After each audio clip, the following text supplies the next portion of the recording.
Oke teman-teman semua, pernah nggak sih kita lihat gerakan senam yang keren banget terus mikir, gimana caranya bisa kayak gitu?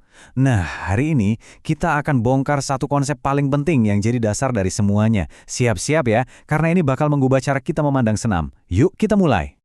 Coba deh kita lihat bareng-bareng. Di satu sisi ada senam lantai yang butuh kekuatan.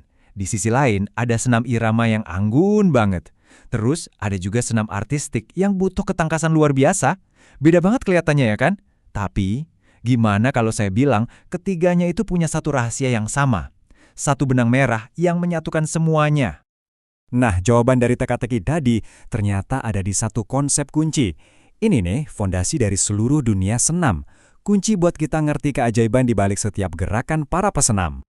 Dan konsep itu namanya adalah gerak dominan senam.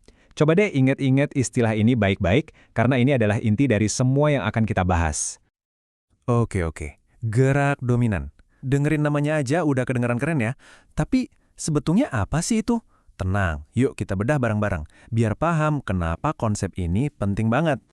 Gampangnya gini deh, gerak dominan itu adalah gerakan-gerakan paling dasar, paling inti dalam senam. Anggap aja ini gerakan wajib yang bakal kita lihat terus-menerus, gak peduli apapun jenis senamnya. Kelihatannya definisinya simple, tapi percaya deh, di balik kesederhanaan ini ada kekuatan yang luar biasa. Nah, biar makin ngerti, kita perlu pecah jadi 3 ide utama. 3 pilar yang bikin konsep ini jadi fundamental banget di dunia senam. Anggap aja ini 3 tiang penyangganya. Yang pertama, dasar. Ini tuh kayak blok Legonya senam. Atau biar lebih pas, ini tuh alfabetnya. Kita kan nggak bisa bikin kalimat keren kalau nggak hafal A, B, C ya kan? Nah, inilah ABC-nya senam. Kedua, pokok atau inti. Nah, ini penting banget nih. Nggak semua gerakan dasar itu sama pentingnya. Gerakan dominan itu, ya jantungnya senam. Esensi yang bikin senam ya jadi senam. Kalau ini nggak ada, ya udah bukan senam lagi namanya.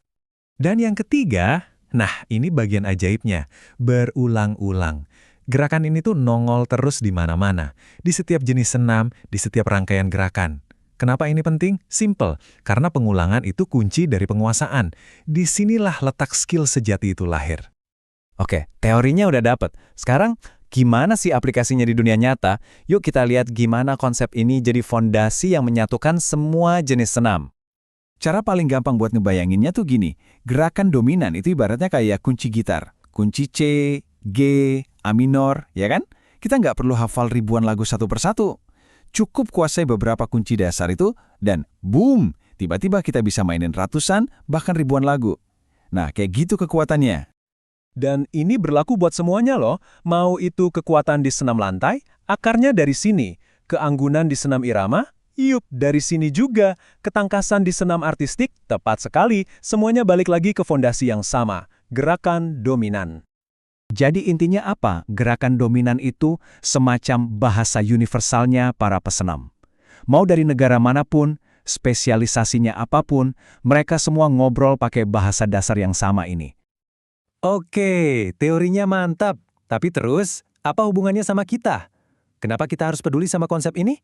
Jawabannya simple, karena ini adalah kunci buat membuka potensi kita sendiri. Ini dia nih, peta jalannya. Nggak usah lagi latihan loncat-loncat ke gerakan susah secara acak. Fokus aja ke sini. Pertama, identifikasi gerakannya. Cari tahu dulu apa aja sih gerak dominan itu. Kedua, latih fondasinya.